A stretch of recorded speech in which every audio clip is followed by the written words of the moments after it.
I'm absolutely delighted to welcome Andy Kaufman to the show. Andy is an international speaker, an author, an executive coach, and president of the Institute of Leadership, Excellence and Development, Inc. Andy works with organizations around the world, helping them improve their ability to deliver projects and lead teams. His keynotes, workshops, and executive coaching services have reached tens of thousands of people from hundreds of companies around the years, helping them deliver projects, become more confident leaders, take focused action, and deliver results. He brings a rich background of over 25 years of experience in executive management, technology, team leadership, project management, consulting, and coaching. He is also, and some of you will have known him from this, he's the host of the People and Projects podcast, which provides interviews and insights to help listeners lead people and deliver projects. It focuses on the intersection of people and projects, where the work gets done in a real world. So Andy, welcome to the show. Oh man, Nigel, I've been looking forward to this. We've been working to get a date together, and I'm so glad this has worked out. Yeah, it's always the same though, isn't it? It's juggling diaries is the life of a lot of people, isn't it? And the added side of it has been on other sides of the pond. Right. It doesn't help either, does it? Because it just has that complexity. Yeah, but I just appreciate your flexibility, and like I said, I've been looking forward to this. Yeah, it's brilliant. Thank you. I appreciate getting on. So let's get straight into it. People will tell from your accent that you are from the US. Let's start right at the beginning. Where were you born, Andy? Where were you born? Well, for anybody that knows the States, there's people on the East Coast and the West Coast, but I grew up right in the middle in the Midwest, which is known for cornfields and flat land and tornadoes. And so I grew up in a small town in kind of a cornfield. So yeah. So I grew up just in a small town in which I'm very happy to have been growing up there, but moved to Chicago after college. And so quite different from the cornfields. And so I'm the guy, even to this day, looking at the skyscrapers, like really enjoy the city. Yeah. So I'm guessing if I was thinking now, you say about the Midwest and cornfields, I start thinking of Kevin Costner and Field of Dreams, or thinking about James T. Kirk in the Star Trek thing when he's driving through Iowa with Beastie Boys playing. I don't know if it's that same sort of you get the feel. You totally have got the vibe of what I grew up like. Yeah, big massive skies and big long straight roads. Right. Yeah. And there's many advantages to it. I think after being in a big city now for a long time, when I go back, I just really appreciate what I was able to experience growing up. Yeah, it's interesting. I think sometimes as you say, as you grow up, I catch myself, sometimes I live in a rural area, and the town I live in near me is a market town, which I grew up in. And I'm not there as often as I used to be. Mm-hmm. And I'll drive into there from slightly different directions sometimes, and I would be paying different attention. And suddenly there's this one road I remember keeps catching me that I never noticed growing up. But as I drive in there now, every so often I see that we've got a church on the top of the hill, a really nice building just below it, another nice building just there. And I just kind of go, wow, if you're driving into here, never seeing it before, and they've got one of the old, the black and white crooked buildings in the town centre, you just go into that town and you think, oh, this is a lovely little town. And to me, it's just you don't see it, do you? And you don't see it, absolutely. Yeah, you don't see the beauty of where you are, because I suppose that's the way our brains function, isn't it? Is to go, right, that's not changed, that's not changed, that's not changed. Right, there's no threat, which means you don't get that benefit either of how lovely it is. Every once in a while, I'll run into somebody that says, how could someone live wherever, right? Then I think something my wife and I feel like we've learned more and more as we've gotten older is it's not the where, it's the who. Like you can live in the most beautiful place on the face of the earth, but if you don't enjoy the people around you, it doesn't matter. Or if you don't have friends or connections, or you can live in a cornfield and be surrounded by people you love, right? It's the who. Yeah, it is people. And obviously with your podcast and your focus is always is the people, and we're obviously going to talk about that in a little bit, and people is a number of times in conversations I've had recently, and the things I see on LinkedIn as well, the conversations going on there, it's kind of which process is going to get the project delivered, and none of the process is going to get the project delivered. Right. Only So the true, people. Yeah, it's just, so true. it's crazy how that kind of thing, that forgetting that squishy things deliver stuff, not non-squishy things. Yes, So true. you say you live in Chicago now? Yeah. So where? Live in the northwest suburbs of it. So if I was to hop on a train, it'd take me maybe 40 minutes into the city. If I was to drive it, depending on the time of day, it could be 2 hours. But Wow.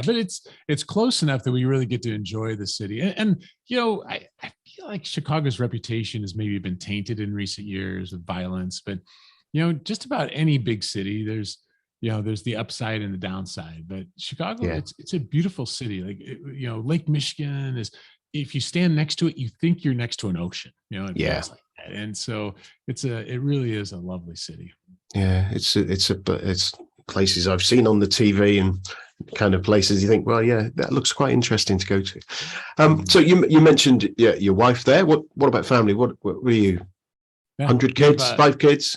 Yeah. We actually have 5 kids. Yeah, we have 5 kids, 3 of which are bio kids. And then when our 3 oldest were in their teenage years, we just felt like we're not quite done yet. And so we adopted 2 additionals. We went from teenagers to diapers, and that was a project we had forgotten what that stakeholder management was like. So that it was a fun like a chance to do it over again. And the 3 oldest are out of the house, married. Actually, one of them, he's in the film industry, and he teaches some of my project management classes because film is projects. So he grew up thinking it that way. And most importantly, our first grandchild was born last week. So now I'm a grandpa. Oh, wow. Right. So Grandpa Kaufman we're talking to then. Yeah, absolutely. Yeah. And how's that? Is that so you're back with the diapers again? Yeah, although they live over in the Middle East, so right. So okay. It's a little further away, but hopefully in August we'll be able to go see him. Yeah. Oh, fantastic! Brilliant. So that's quite a, and the gap between my 2 kids is 5 years, and the shock to our system when we had the second was massive. Teenage, if I did it now with my teenager going to there, my head would explode. So that's off to you. Well, I part of the secret in life is marrying above yourself, and so I did that. my wife's incredible, but actually, interestingly, Nigel, the older kids kind of help take care of the younger kids as well. Yeah, I suppose that. There really was something about the developing skills to help them be parents, and so it's all worked out. Yeah, I suppose that's the thing I've always found with ours, with the 5-year gap. Touch wood, I'll touch everything here. We don't tend to get matches. 15 and 10 we've got, and we don't have massive arguments and that. And I know other friends who've got kids who are a bit closer, and I think the closer they are, there's a little bit of competition. Yeah. Whereas, as you say, you've got that as they're a bit older, they are more protective of the very young sibling. It's like the junior scenario, isn't it? When you've got, I think so. It just makes them more protective, and then less argument, and they'll put up with more. The little one can get away with more as well, I suppose. Yeah, that's actually a beautiful way of saying it. I think that's a good observation. Yeah, it's interesting. So, when you grew up in the Midwest, whereabouts in the Midwest was it then? It was Illinois is one of the states in the middle. So Chicago is part of the state of Illinois, and almost right in the middle of Illinois. So it's a town. It's a little town called Morton, which is outside of a town called Peoria. And so we thought Peoria was the big city, right? But it's Yeah, I know that feeling. Maybe on a different scale, because obviously in the UK where everything's drink, but it's kind of like there's places that when I was a kid I'd look as being that was a big trip to go 30 miles. Do you know what I mean? That was to the near Chester, the city up near Liverpool, and going anywhere, thinking of that there, London was just like astounding sort of thing. And I find it quite shocking that it's all perspective, isn't it? It is, sir. That you're saying, you're in Chicago and you've got a 40-minute train drive and a 2-hour drive. And I'm thinking 2-hour drive for me, that's the other side of the country. It's a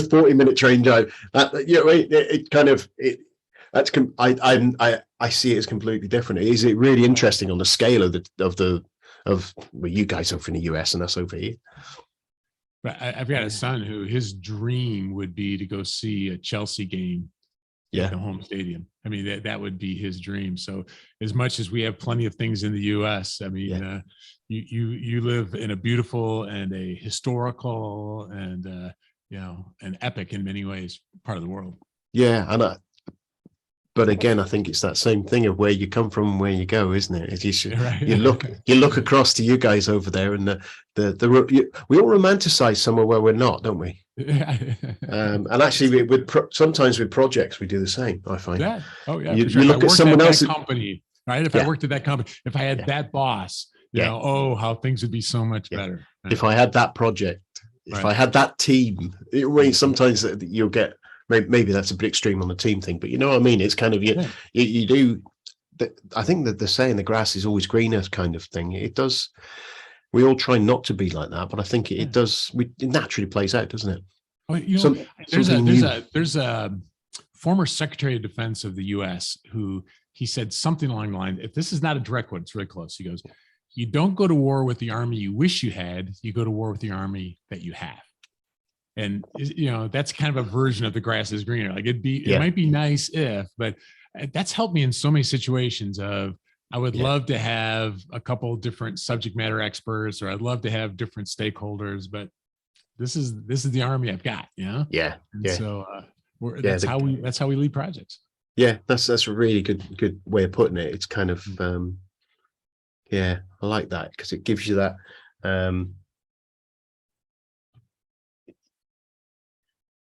sorry. Yeah, no problem.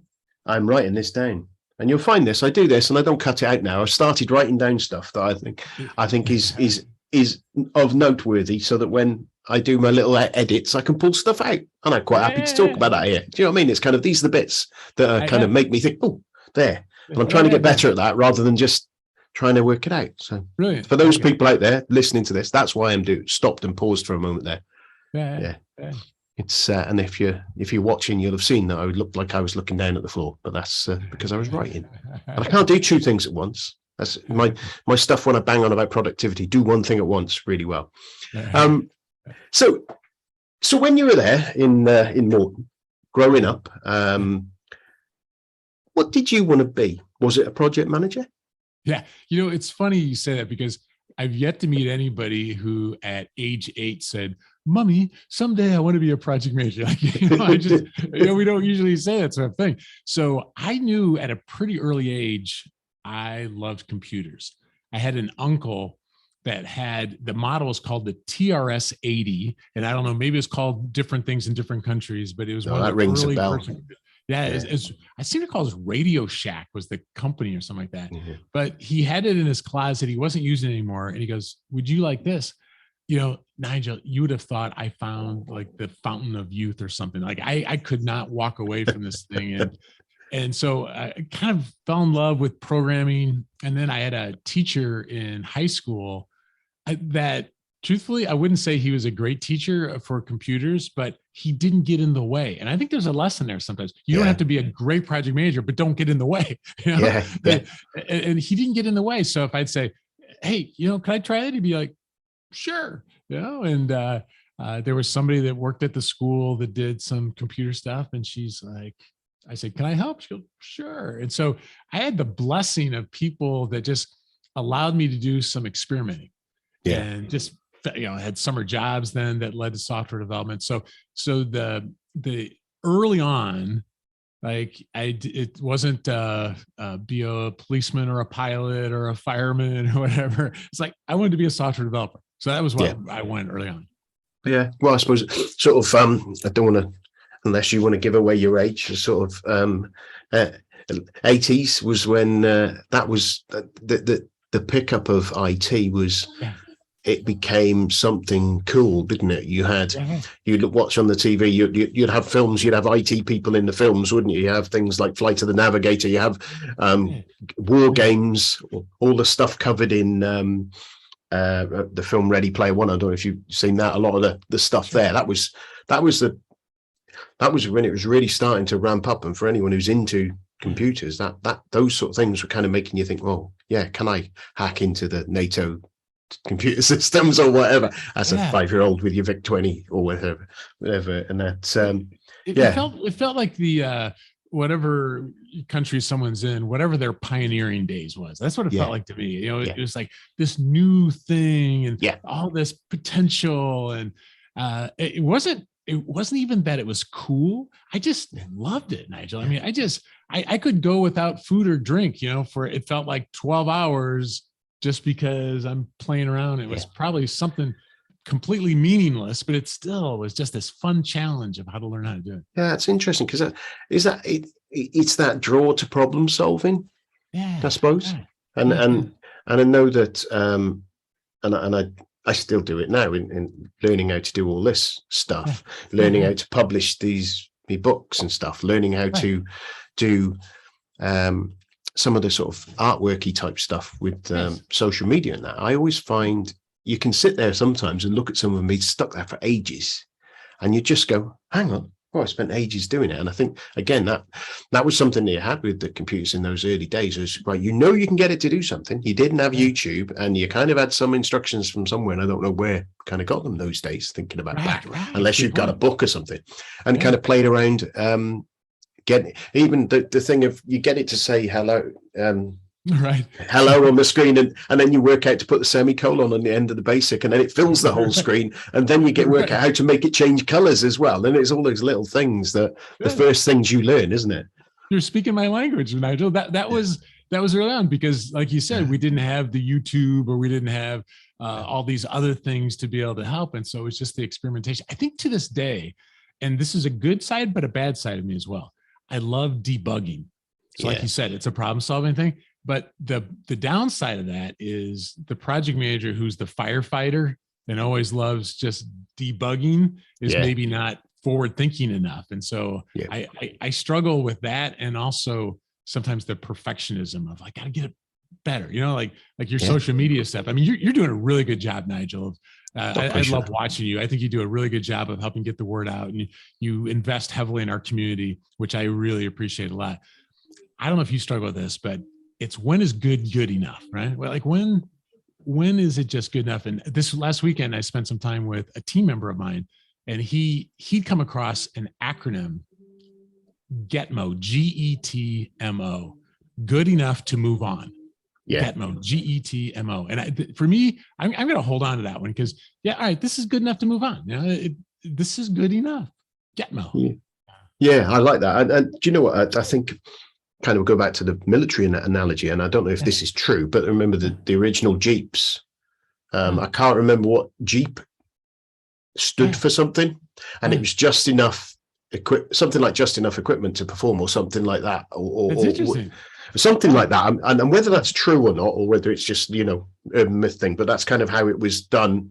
That was why it was called one of those, because they were in bits, weren't they, when they were shipped out to places and they got assembled. So it was just enough things. And I think that, and the other one on that analogy in that is, I heard is Valentino Rossi, motorcycle racer, probably the greatest of all time motorcycle racer in MotoGP. His technique was to finish the race in the front as slow as he could, because going any faster puts him at risk. Going any fast could mean he doesn't finish the race, and it's kind of you win it as slow as you can win it, and that's a similar sort of thing, isn't it? And I think the perfectionist in us, and I can be like this sometimes, and actually I struggle with it less than some people, because I am quite happy to make a mistake. I am happy to throw something out there and then go back and go, oops, I've got to fix that. Happy to do it. Did it do its job? Yes. That's the thing. And I think I'm better at doing that than some people, but sometimes not, depending on what mood I'm in, really, and what I'm doing it on. And I think there's a little pride there. And I think I love I'm sure you've been exposed to it, the disc model. The high C sort of tendency that we have sometimes that can stifle us. And I've talked about it on the show before, where I've got people who I've known have been high C's. I'm more in the high I area. And it's really good to have that combination, because they stop me being an idiot. And I drag them on a little bit. It's kind of really useful balance. I can be a little bit risk taking, a little bit too much, and they're a little bit more risk averse. And again, it's all these different mixes. So just thinking about you growing up and thinking about, I think we were talking there about how we're kind of learning and how we might, when you were doing the old computers and all that at school, did you continue on? What did you do after school and high school? And did you go on to college? And I was a reasonably good basketball player, not able to play at the highest levels in college, but good enough to play at, we would call Division II in the States, but it's not like that's the top ones, but that's a good level though. Yeah. Well, anyway, it was a great way to go to school because, instantly you've got a community and things like that. But right before I went off for school, there was, I wouldn't say he's a formal mentor, but he'd been in business for a while. And I told him that I was interested in computers. And I'll tell you, Nigel, it was really important. He said, he goes, don't just study computers. He goes, too many people come out and they're like super techie, but they don't understand business. And so see if you can find some way to get some business classes in there. And the school that I went to had, at the time, they called it business data processing. But really what it was like a business degree with a computer science degree kind of married together. Ideal. It was, as it turns out, a bigger gift than what I realized. Yeah. So I did study that and then had summer jobs doing the software development. I'm sure I learned far more in the summer jobs than I actually did in school. I'm sure, for sure. So obviously then you did all that, you were doing your summer jobs, you assume you passed your exams, etc. What did you move on to then? What did you start doing? I'm guessing you went into that IT industry. Yeah. It was first jobs, all software development, and at that time, and I suppose to some degree still, they're just, you didn't have to search for a job. There were just opportunities available. So I jumped from company to company, and eventually I was part of a company that had recently been bought out by someone. And then they got bought out by someone, and they fired a bunch of people that were part of the other company. And so I got promoted into management for, I would say, all the wrong reasons. Like sometimes you see someone who's very good, let's say answering phones at a call center. Yeah. Let's make them a manager of call center people, and they destroy their teams. That was kind of me. Like I didn't have any training to be a leader of teams or anything like that. So I would say I was promoted for all the wrong reasons, but it's also why I learned a lot of stuff by making lots of mistakes.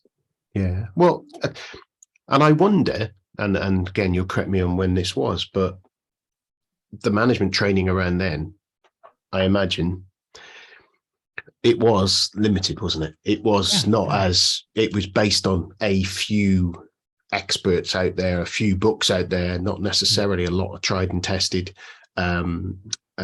scientific experience, and on some, if you want to call it what it is, in industrial age type thinking. I think so. Yeah. So it again, even so, and as you say, you see some of this industrial age thinking in call centers now, and in some of the big warehousing organizations. Yeah. Right. And I think that's a thing that I noticed over the years as I've gone through, is the quality of, or what makes sense to me in the management training is so improved over the years about understanding the individual, not trying to corral the individual into a box. Right. Yeah.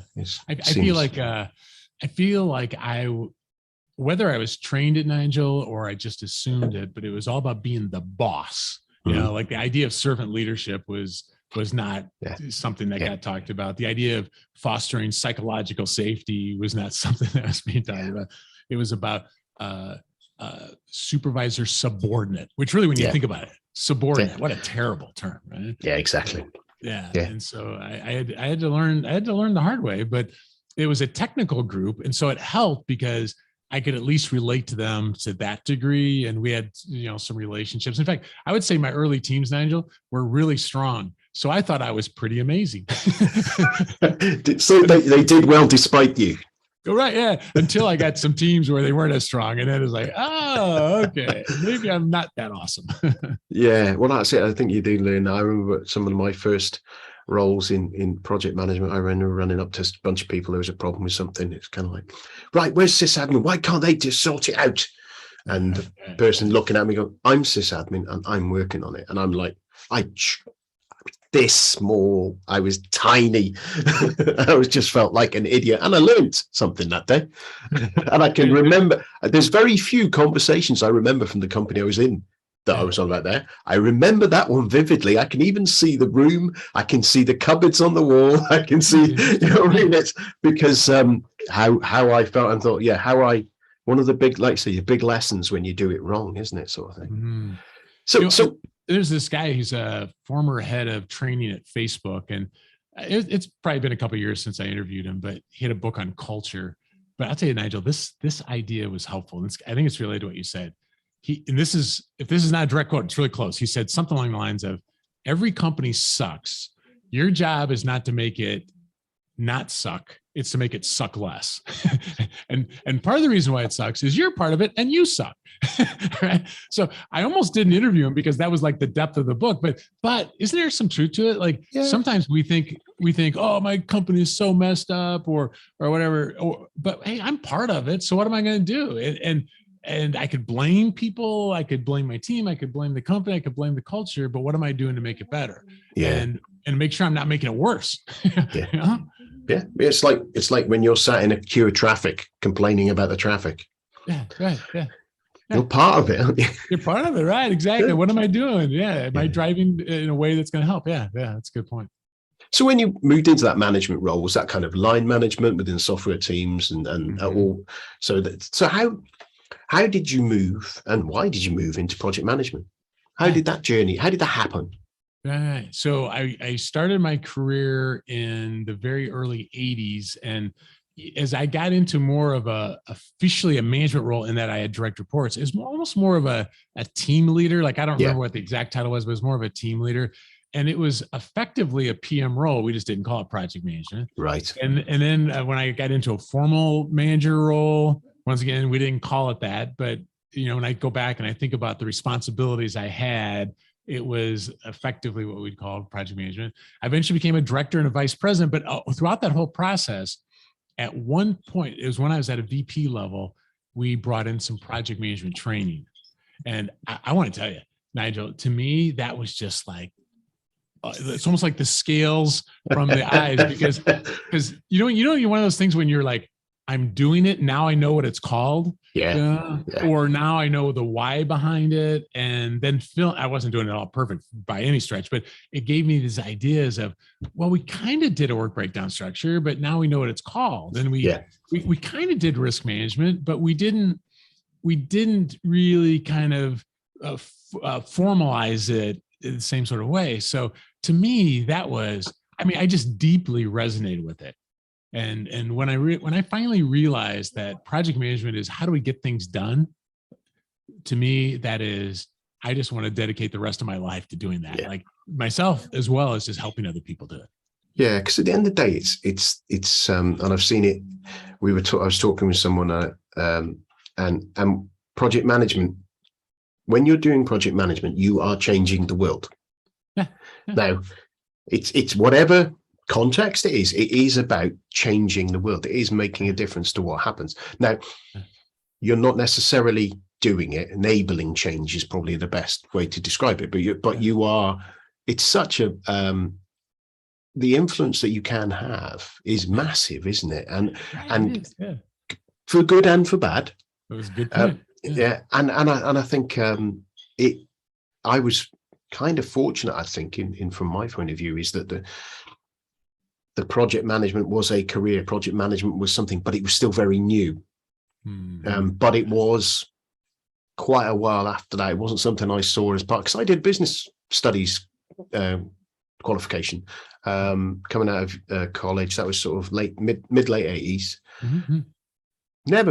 We had motivation, organization. I don't remember any of the document marketing, all this. I don't remember ever being taught project management in that. And I would hope, and I've not checked this, I need to check it, that they have project management as preferably as a complete subject for a year, but I guess they'll probably have stuck it in alongside management generically. But those skills as a business person are so critical. And I know I'm preaching to the converted here, and it's kind of I how think it's good for your listeners to be reminded of it, though. Yeah, because I think sometimes we think of it as only a title, and we forget what you were talking about, how this is how you get things done. Like the world beats a path to people who get things done instead of just talk about it. I teach an MBA program. One of my MBA students came in with a mug that said MBA for when your BS will only take you so far, which I think is funny. We get to get stuff done.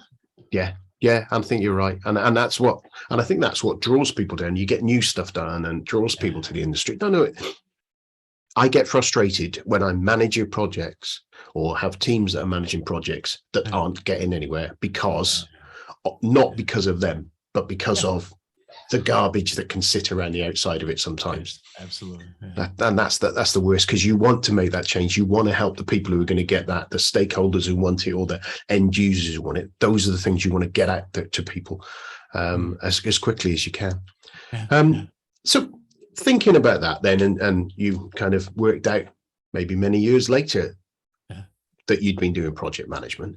What do you think of as being your first project?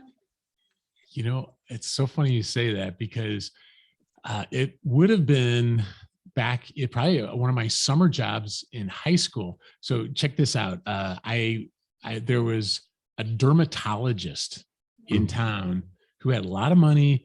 He was kind of a geek at heart. He bought a computer system where a lot of, doctors' offices today, of course, for decades have had these, but at the time it was unique to have it. Revolutionary. Yeah. So he allowed me to have a summer job doing that. Here's the crazy thing. His hobby on the side was he raced pigeons. Have you ever heard of this? Like they have pigeon races? Yeah. Oh, in the UK, it's done a lot. Well, yeah. It used to be.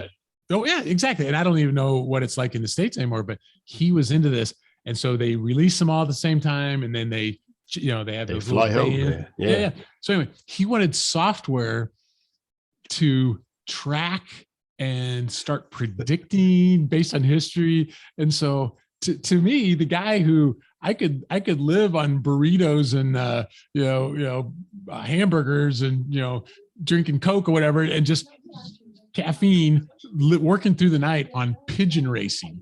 So that is one of the early. Isn't it crazy? Yeah. Because that's you. That sounds like you're doing AI and heuristic analysis. That now you'd have a massive, one of the big cloud providers, you'd have something running in there. I wonder if you still got the code and whether people still would use it or whether it's already out there. It's funny. It was on what was the platform? Wang. Yeah, I remember Wang computers. Yes. Yeah. Some mid-range computer, whatever. And this is where I feel we always feel compelled to say, and 20 megabytes was this big, but when he got this big Phoenix drive, we thought we were just swimming in data. And it's just so funny to look back and not in a bragging sort of way, just to see where our industry has gone, like the constraints we had then, and we have different constraints now, but we didn't, I didn't do a formal work breakdown structure. We didn't have a project charter, but we did some early elements of scope defining and managing expectations and adjusting when things were off track. So it was probably my first real project. Sounds like it probably in those scenarios probably been quite an agile little project there, really, in many ways, because you've got a good product owner there, probably, and somebody who will give you that direction. Excellent. Absolutely. So that's your first project. You kind of sit there and go, right, Andy doing his first project, summer school. So he's destined to be a project manager because you were doing it that early. Thinking about all the projects you've run over the years, what would you say is the largest one you've managed? And when I say largest, I don't mean cash. I don't mean number of people. I don't mean number of bits of tin or whatever. It's the one that felt most significant. And I should call it significant, but I like this conversation anyway. So it's the most significant one to you. And what did you learn? It's interesting. I love talking to people who have retired and asking them, hey, what's something that you're really proud of, when back in the day? And they never talk about well, when I was sitting around eating donuts, and really bored. They always talk about that project like you're talking about, I think, here. This one that felt like it was, really big or really difficult. And I worked for the company AC Nielsen for many years. So Nielsen, and we had a boss, in fact, a management team that was very happy to invest in new technology.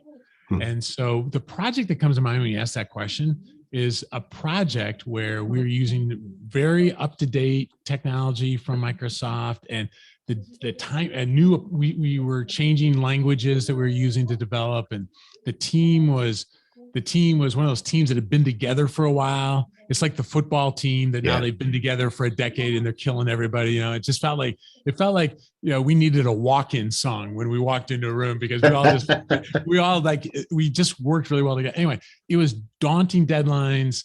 It was huge business pressure, and we ended up delivering.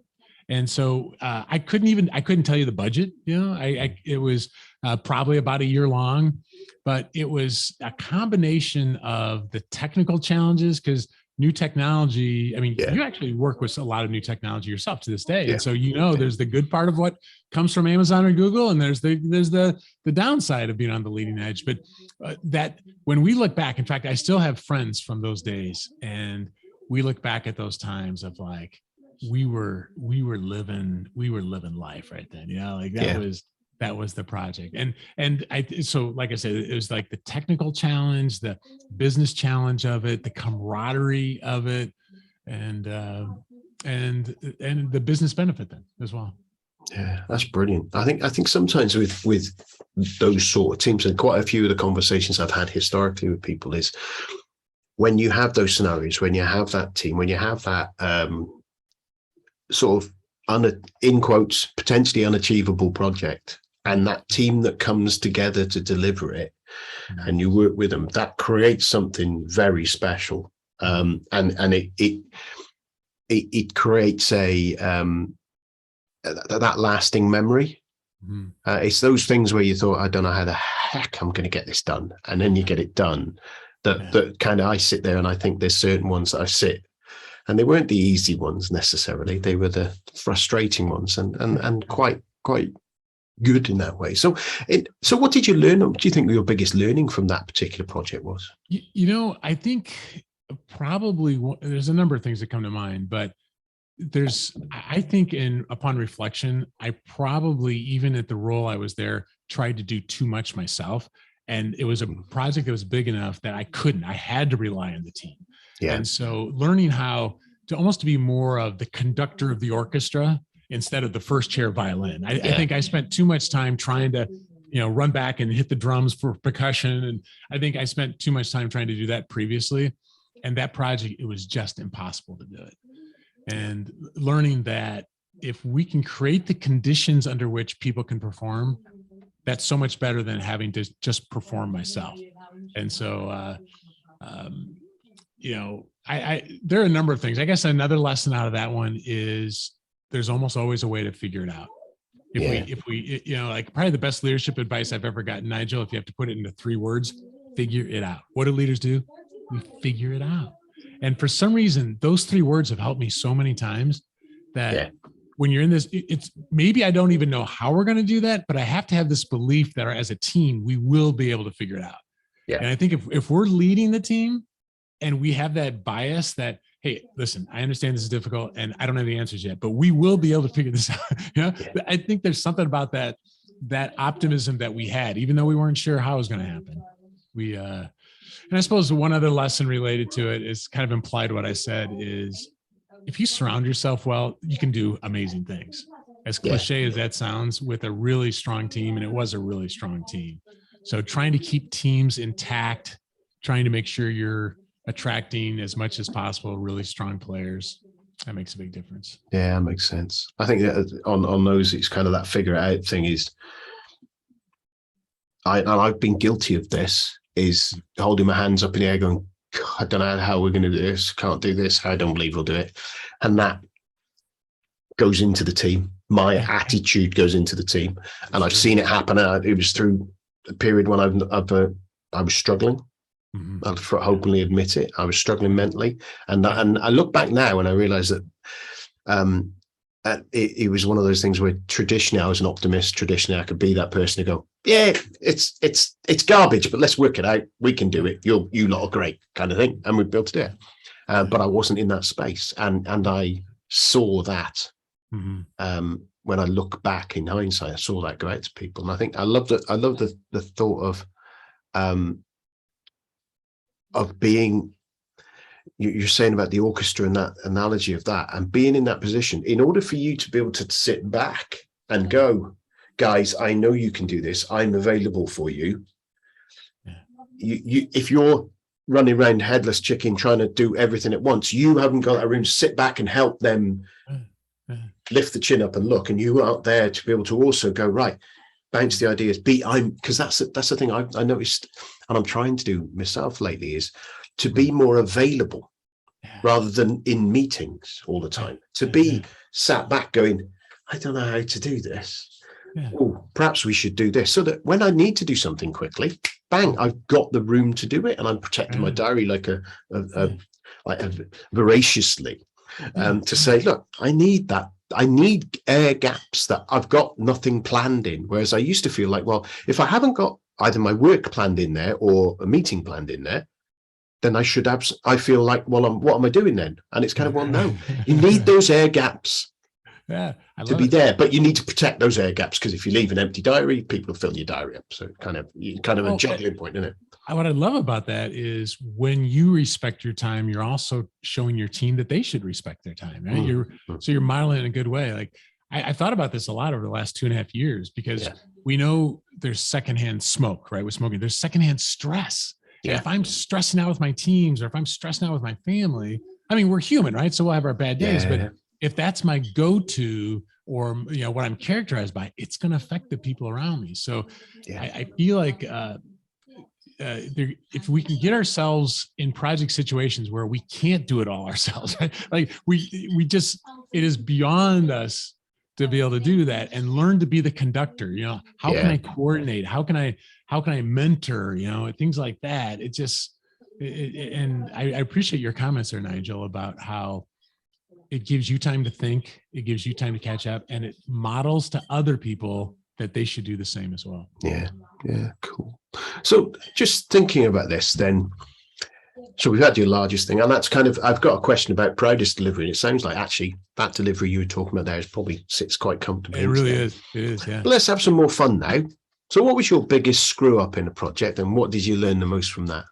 Yeah, well, when I think of biggest screw up, I mean, I speak for a living, so I screw up all the time. I say stupid stuff. So there is a virtual smorgasbord to draw from on this one. But one of the most important screw ups in my life actually goes back to college. And I mentioned I played basketball in college. So I had a basketball scholarship. So my college is paid for. This is one of the biggest gifts that you can give somebody at that age.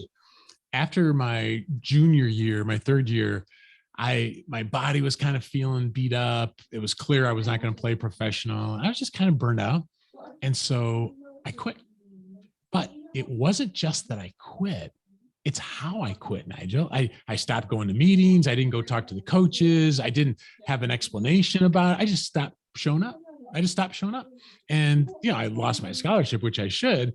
But to this day, one of my biggest regrets, I don't have a ton of regrets, but one of them is how I ended there. And what I've learned from that screw up is that it doesn't matter what the context is. It's like one of my core values now, Nigel: end well. I don't care if it's a project. I don't care if it's this conversation. I don't care if it's a conversation I'm having with somebody on my podcast. If it's at the end of the day with my wife, of like, end well, because too often people don't end well. They burn bridges. They cut off future opportunities. And so this idea of ending well, even though it was a big screw up. I mean, just financially, I had to pay for an extra year of college, and I missed out. Actually, our coach at the time, his name was Tom Izzo, which to most people outside the States isn't going to mean anything, but Tom is now like truly Hall of Fame coach. that I could have probably had an ongoing relationship with Tom if I would have ended well. So I missed out on a lot because of that, but I gained so much from it because of the screw up. Well, I think all of us in our screw ups, if you are a person who's open to learning, like I say, I think about things before I go and start shouting my mouth off in a situation. I've learned that a lot of times, but and again, like you're saying there, you've just changed it. So it's actually being open to learn. I think I've got it written: fail fast and learn quick. And that's the important thing. Is the learn quick is the important thing, isn't it? Yeah. That's brilliant. That's fantastic advice. That end well. I think that's figure it out and end well. They're two little bites from this show at the minute that I'm hearing. Thank you. Yeah. So we mentioned it at the beginning, and we really talked about it. You started People and Projects podcast. Why on earth did you decide to do that? What drove you to do that, and why did you carry on? Well, it's so funny you asked that because we've been going since 2009, which at that time there weren't that many podcasts out there, but I was interviewed by one. So it was like I was having a conversation like this right here. And after we stopped recording, I was just asking the guy, like, so tell me about this. Like I think at the time Cornelius Fichtner had his already started. Yeah. And I had a relationship with Cornelius, so we knew each other reasonably well. But this guy in particular, I'm like, how do you do it? And I realized after a conversation, like, the geek in me would love to do this. So I just thought, I'll just try it. Yeah, maybe, because now you've been doing this long enough to know that the first couple episodes are not the hard part. It's keeping it going, keeping it interesting, right? And so I'm sure it was only my parents who listened to the first one, but we just yesterday released episode 361. So we've been doing it for a while now, and learning how to, keep, like, someone can start a blog, someone can start an internal newsletter at their company. How do you keep it going?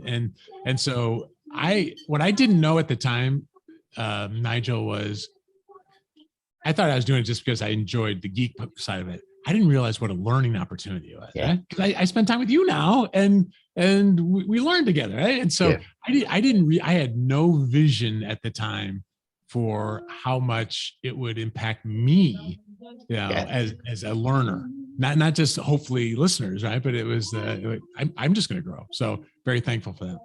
Yeah, it's a great point. It's something that I've mentioned it recently. Was last year I had some mental health problems, and during the summer I took a break from the show, and I was considering stopping the show.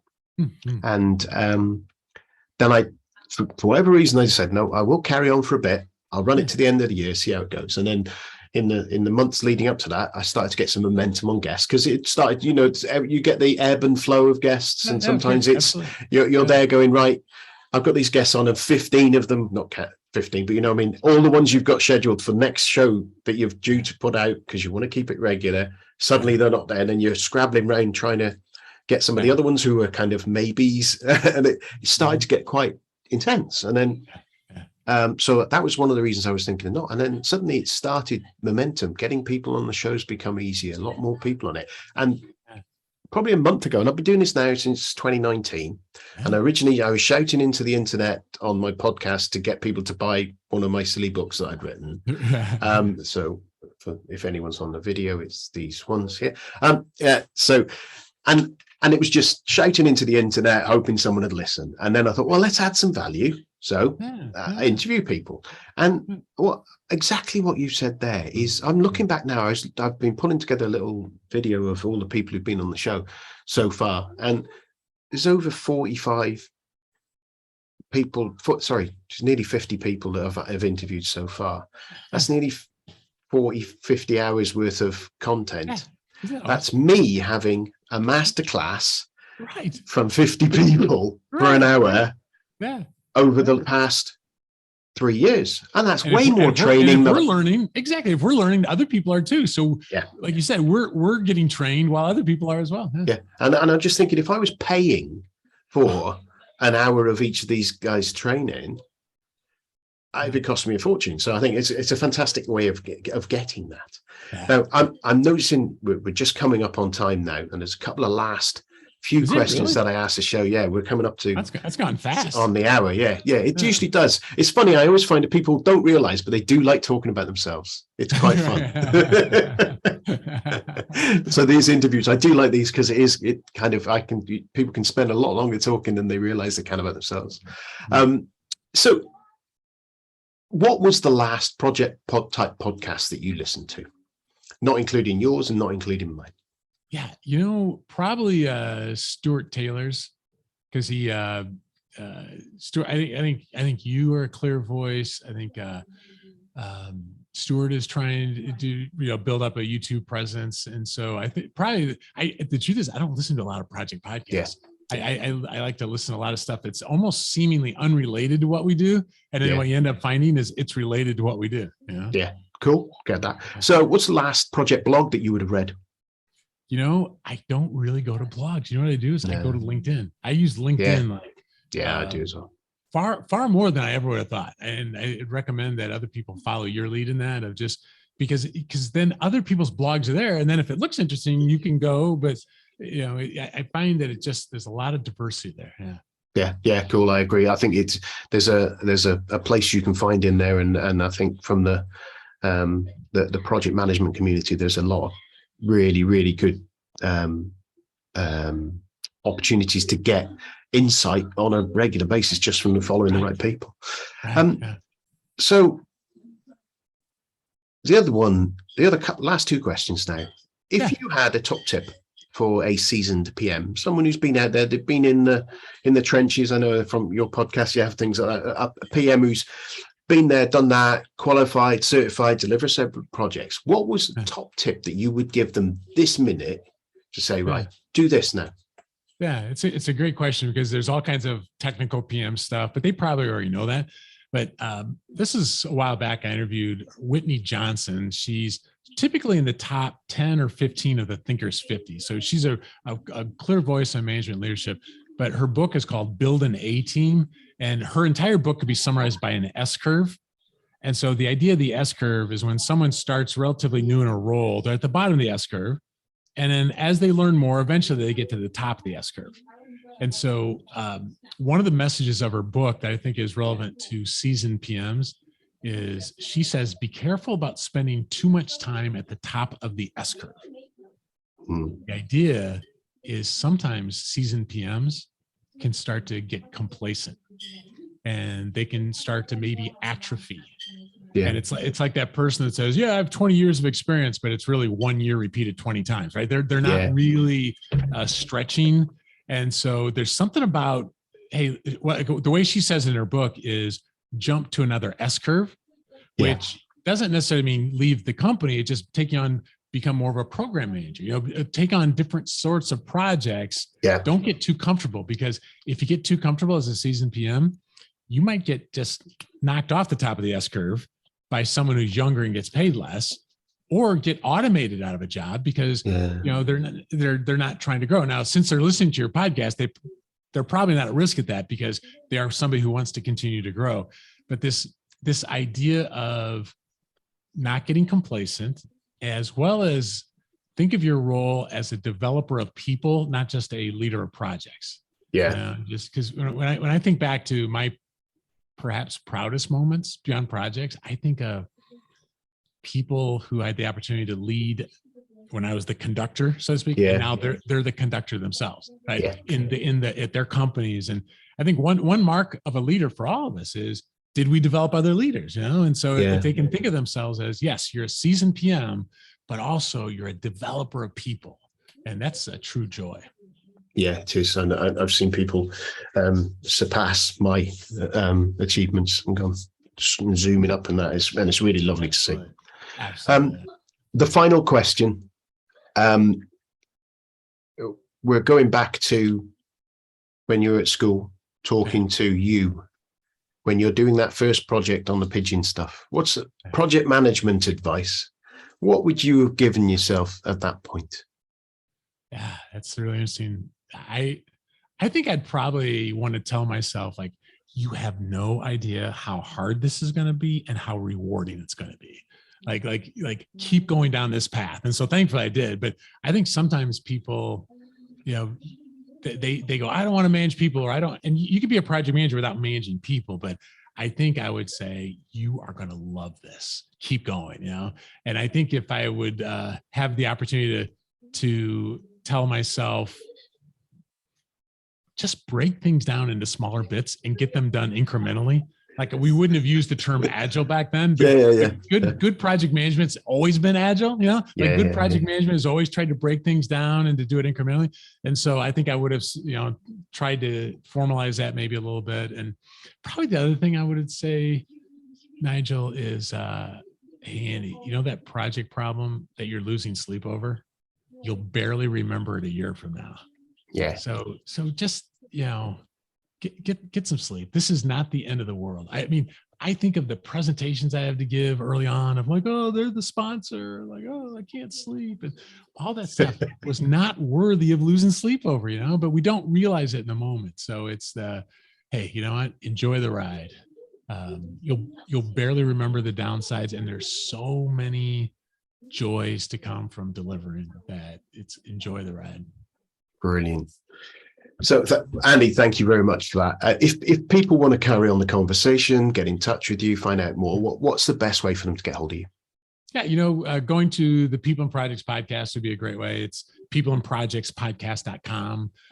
There's a way to contact me there, but that's probably the easiest way to just get a taste of this. So listen to Nigel's first, and then after you listen to Nigel's podcast, then cue me up. So thank you for that. Thank you for the plug and the support, my friend.